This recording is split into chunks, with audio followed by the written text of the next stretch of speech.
The work of the League of Nations in connection with narcotics was heroic, but it was frustrated by the simple problem that drugs are profitable. And today we are much more concerned with profit than we are with principle. Now, if we have money enough to launch a man into orbit, if we have money enough to conquer the moon, if we have scientific skill enough to produce the wonders that we daily read in the paper, we know that it is only a matter of a little effort and a little thought and a little honest research when the narcotic situation as we know it does not even need to exist any longer. Inasmuch as it is perfectly possible today, with the skill already apparent and already present, to produce the type of narcotic that is required in the practice of medicine, of a type that is non-habit forming, non-addicting, and harmless. This can be done.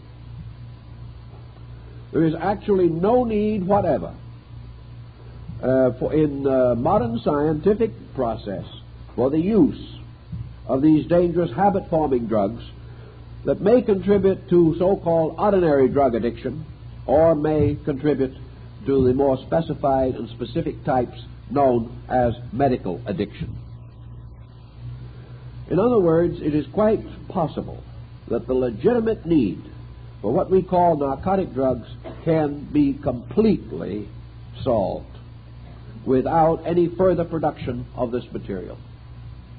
It can be done by other methods that are not dangerous and in many instances are no longer even pharmaceutical or chemical as we know it today. The increasing use, for example, of hypnotic therapy presents a situation which under reasonable control cannot be habit-forming. And the average person cannot perform this function on himself, therefore he is not likely to get into difficulty. The amount of training necessary would train him for something better.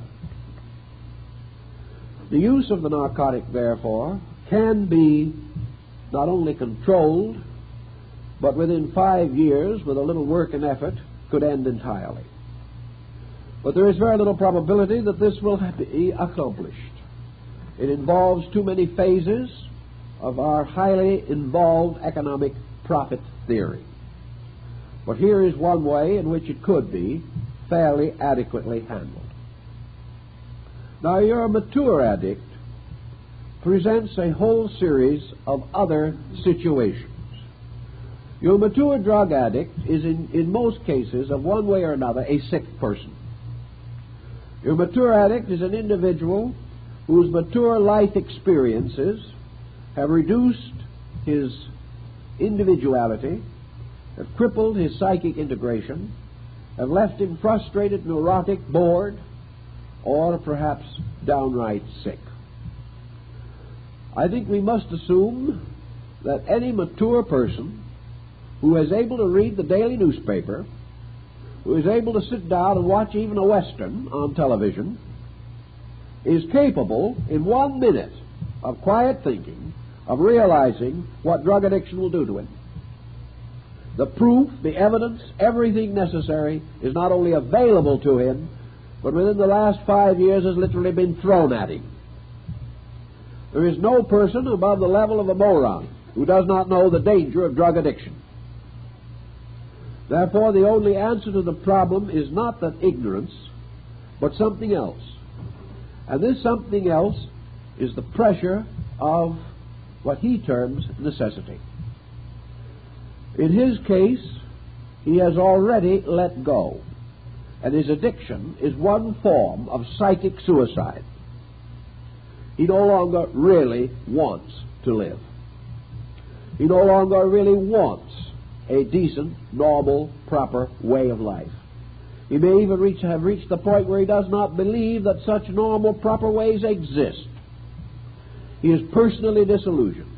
He is generalized upon his own experience to discouragement, despair, or compound indignation against society.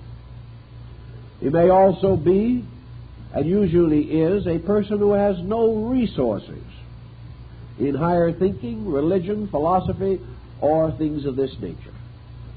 He is either a disillusioned intellectual or a demoralized emotional.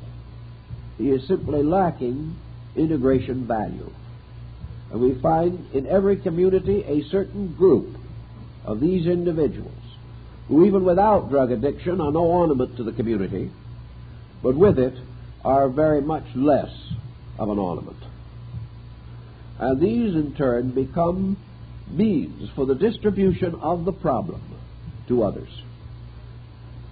But one of the great dangers, of course, of the drug addiction is that the addict becomes absolutely dependent upon his narcotics. And as these narcotics, except in a very few cases, are beyond his normal economic means, and the very process of addiction gradually reduces his economic status, he is forced into some other form of illegal activity. One of the most common, of course, for the addict is to become the peddler, to gain his own supply by actually going out and making new addicts. And individuals have reached that level in which they have made addicts of their own children for that reason. This means that the addiction itself completely destroys normal resistance, normal ethical patterns and controls. Now, the phase of this problem, which also gravely concerns the authorities in this country, is the illicit drug industry, or the tremendous mechanism by means of which narcotics are distributed illegally throughout the country. It is only possible for this to occur because of a highly organized and extremely wealthy syndicate procedure. And in spite of every effort to protect our borders against drug invasion, a very large amount of it does come through and will continue to under the present procedure. Now, I think it is a mistake for us to assume that this condition is due to the corruption of our border officials. I do not think this is true. Most of these men are very honorable, respectable, definitely dedicated persons. But it is not possible, particularly in this age of aviation, to guard borders adequately. Narcotics come in from many areas. They come in from the Orient, they come in from Latin America, they come in from Africa. And these drugs are distributed by international combines. These combines are so cleverly organized and so powerfully entrenched that even the best narcotic enforcement officer probably will never find out who is actually responsible for the motion of these drugs.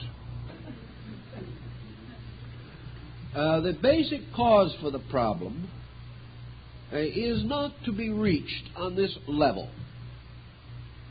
It lies much deeper.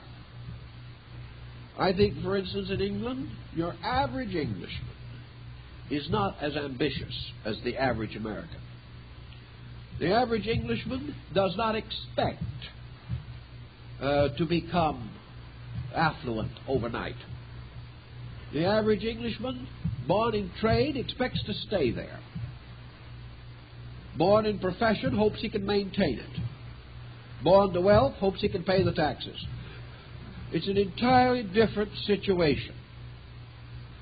The personal craving for status, it just is not as intense. Nor is it necessary to their thinking that they have this endless round of conveniences and commodities that we know.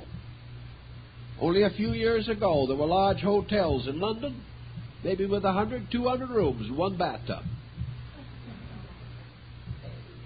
And there is where the queuing up was, by the way. This type of attitude is so different from ours that they're just not to be compared. Here in this country, we have tremendous intensities of ambition, tremendous intensities of frustration. Well, I think the English are developing considerable frustration. I don't think they're entirely happy with this situation. They're certainly watching their empire fall apart. But at the same time, these patterns, these tight patterns, are quite different. And it's very different to watch. For instance, an American senator riding up in front of the Capitol building in a nice, long, sleek automobile with a little flag on the fender, and a member of Parliament riding up to the House of Parliament on a bicycle and a tall silk hat. This is different. But as one Englishman told me, he said, "We've got one thing on you, however, old man. The bicycle is paid for."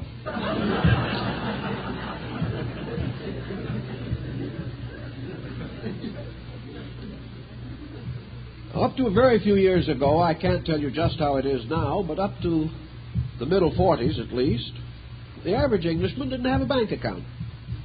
He never had a checking system. You had to have an important social position before you'd get a checkbook. You just didn't do things that way.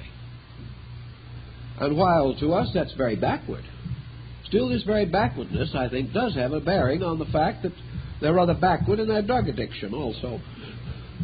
They have not even begun to catch up, and they never will. Over here we have a very different problem.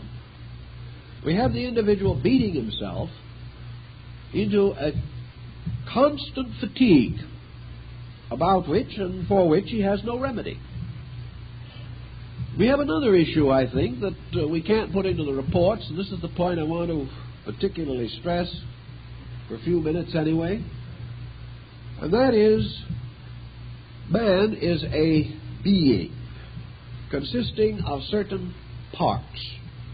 These parts include not only his physical body, but what the old theologian called his soul, what we call his psychic integration, his spiritual nature, by which he is related to a divine cause and principle in the universe. The individual is a creature operating from within a core life in himself. Actually, the human personality is not only a product of law, universal law, but it unfolds and operates in obedience to universal law. This law is very largely the law of cause and effect, but certainly manifests in that way. More than this, man as a being has a reason, a purpose, and a methodology that arises within the divine nature from which he is suspended. Actually, therefore, man's problem in life always has been and always will be a very simple one, namely, adjustment to reality. Adjustment to the principles, the values, the energies by which his life is sustained.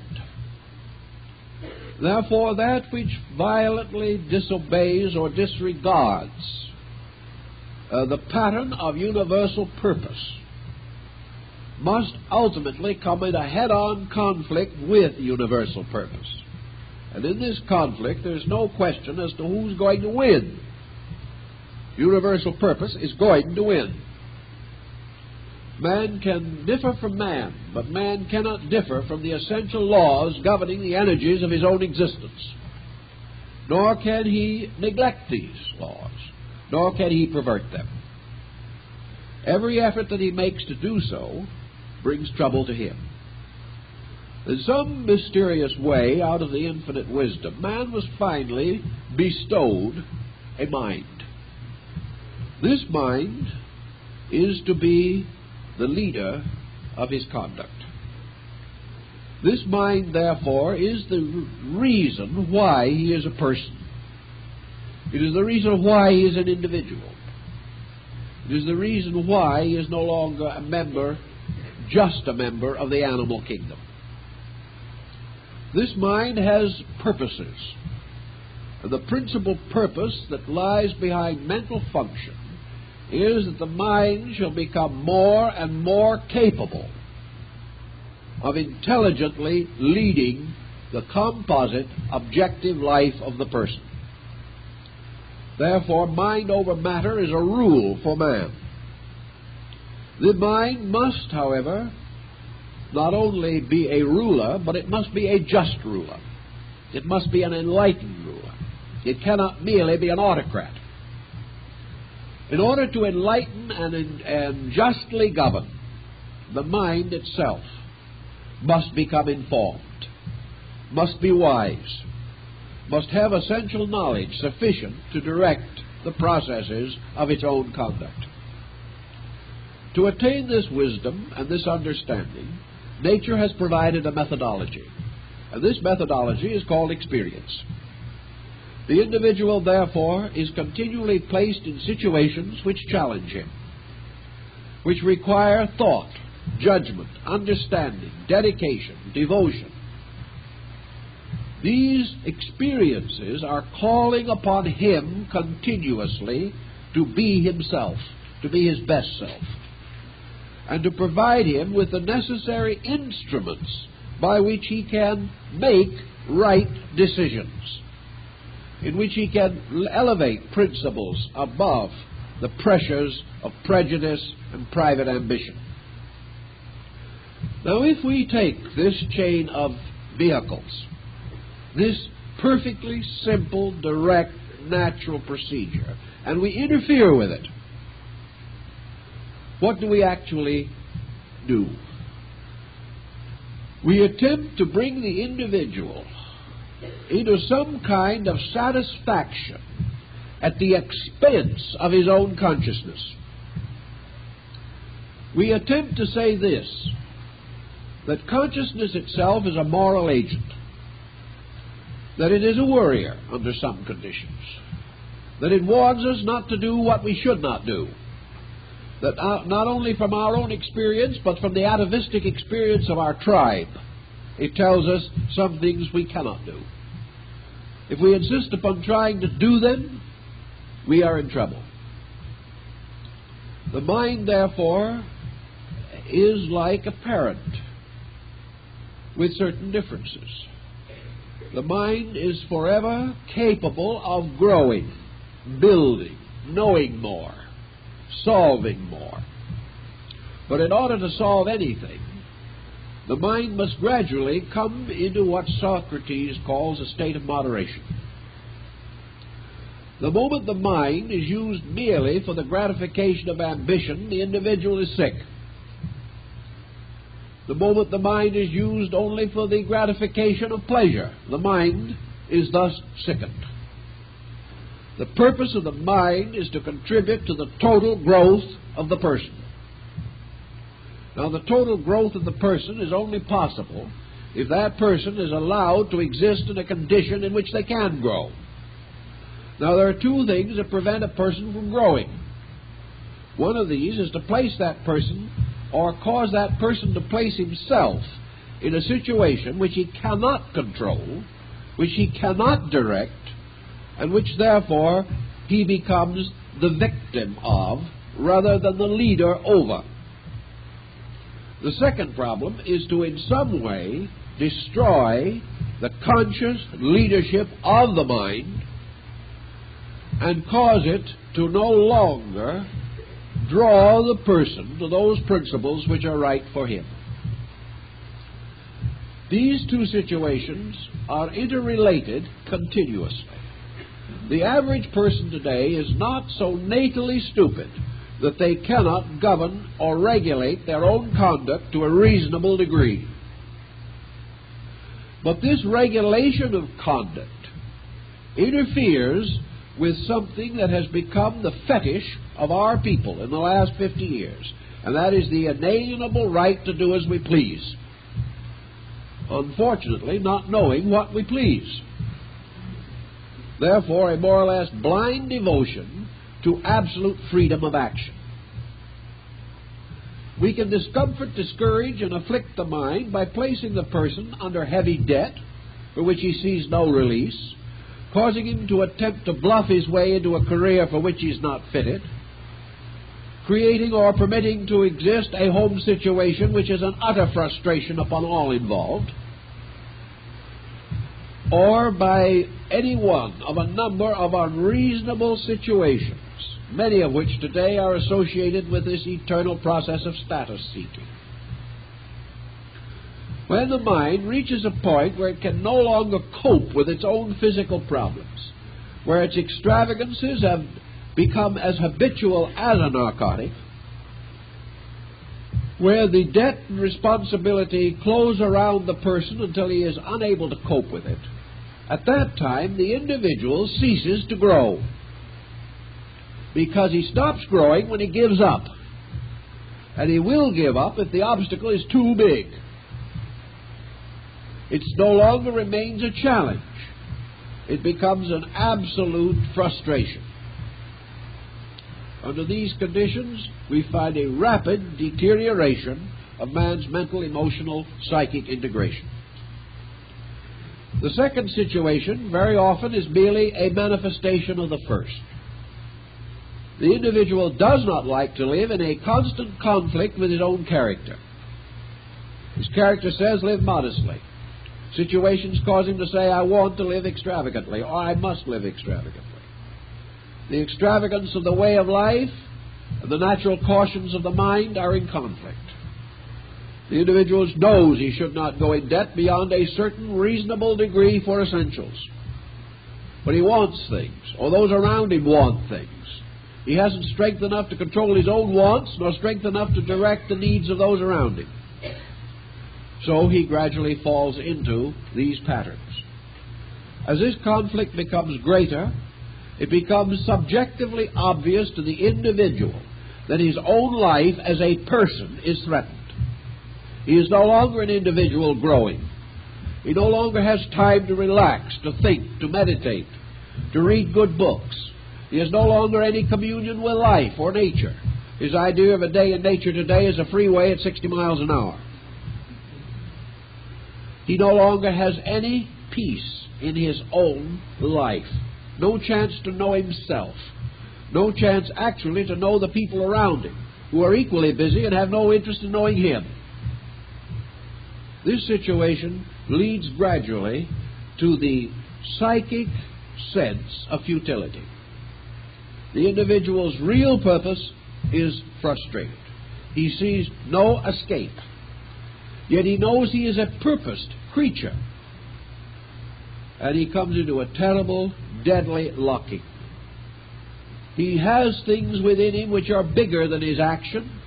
He cannot escape the bigness, and he cannot make it work in life. So where is he?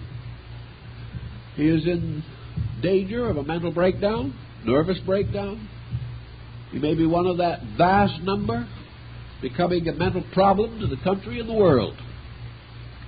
He may try to fight it out, end up with ulcers, end up with a heart attack, a stroke, or general exhaustion.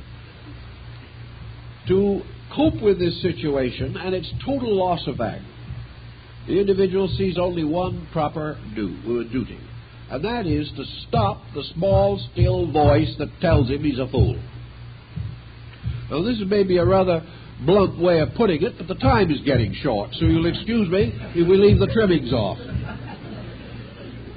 We don't like other people to call us fools. We won't speak to them again, even though in the privacy of our own lives we agree with them. So we're tired of being nagged at by our own common sense. We're tired of being reminded that it's just our own weak lack of courage that has allowed us to get into this mess. We also get a little tired of realizing that this mess is spreading, and that we're living in it, that it is worse than any smog we've ever known, that into this same mess our own children must go. These things become very tiresome thoughts. We become more and more unable to stand the loneliness of communion with ourselves. So the answer seems to be one thing. If you can't do anything about it, block the voice of conscience. Block the thing that tells you you're a fool. Block this thing that warns you against extravagance. Figure, well, so it's bankruptcy. All right, the next week I'll be back in business, a perfectly honored businessman again. This type of angle results in the ability of the person to come under these powerful escape mechanisms. The young person with no future has nothing to live for. The older person with a less future and much more past doesn't want to think about it. And each individual, being in himself some way a kind of godlike being, something that wants to create, something that wants to be a person, and to win the true and honorable recognition of society. This person, locked in this predicament, simply decides to laugh it off.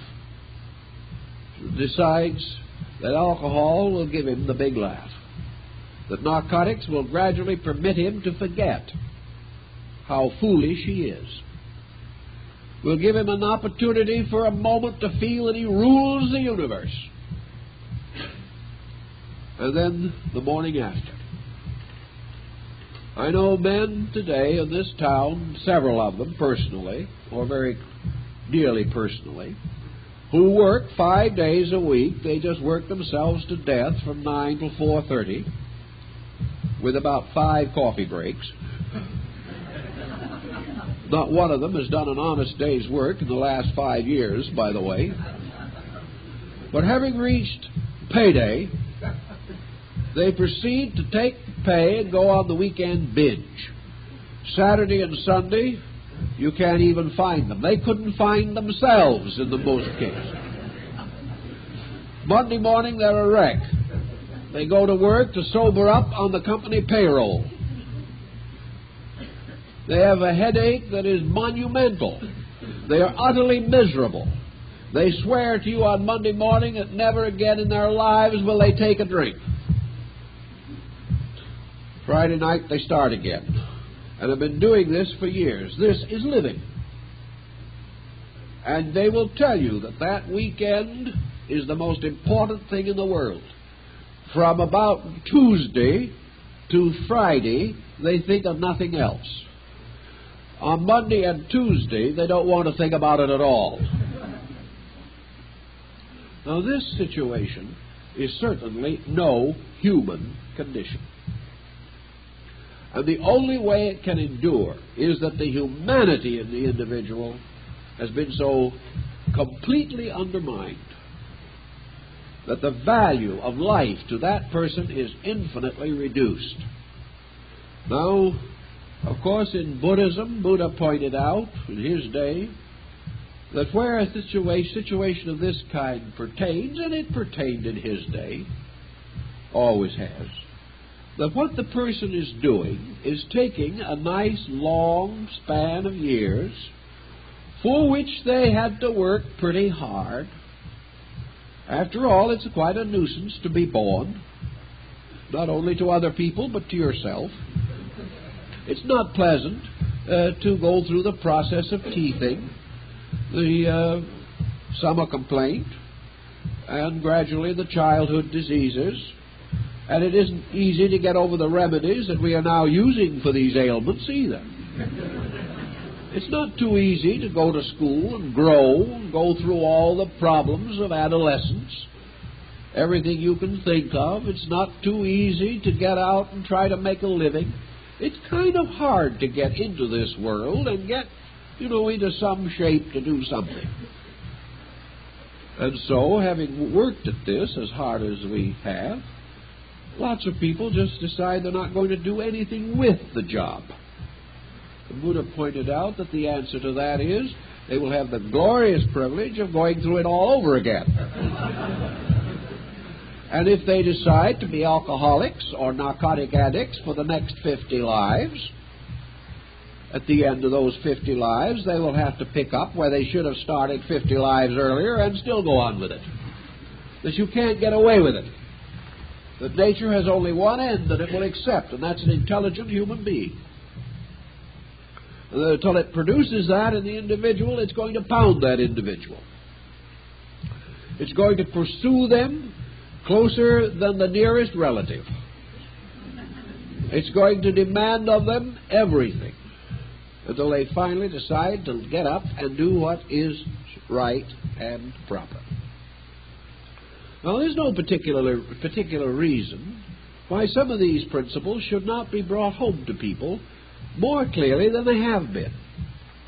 I've always thought that if many Western persons could believe in reincarnation and believe in it sincerely, it would have an effect on their lives, because it would give them at least this realization that they cannot drink themselves to oblivion, and that no matter how much they run away by narcotics or any other means, they've finally got to face the facts.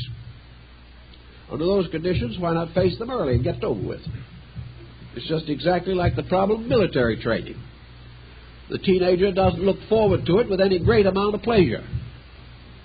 But knowing it's inevitable, he does it and comes back and carries on the best he can. A sober, reasonable, prudent, provident life is inevitable. The individual will never be permitted to get away with anything else. So we might as well start that way as resist it for years or lives and finally have to do it anyway. So the only answers that we need are not only good for the narcotic and the alcoholic, they're good for everything. Good common sense is the only answer we have for inflation. Inflation is due to the same type of thinking that produces the narcotic. And that thinking is at best psychotic. This same world tension problem is caused by the same things that cause alcoholism. And we are not going to solve alcoholism by simply letting the individual remain a continuing sot. And we're not going to solve international tensions by letting selfish, stupid people go on the way they are. These problems all stem from a few basic roots. And perhaps the most basic of all is that the individual, in order to be a good citizen, an intelligent person, and a healthy human being, has got to make peace with himself.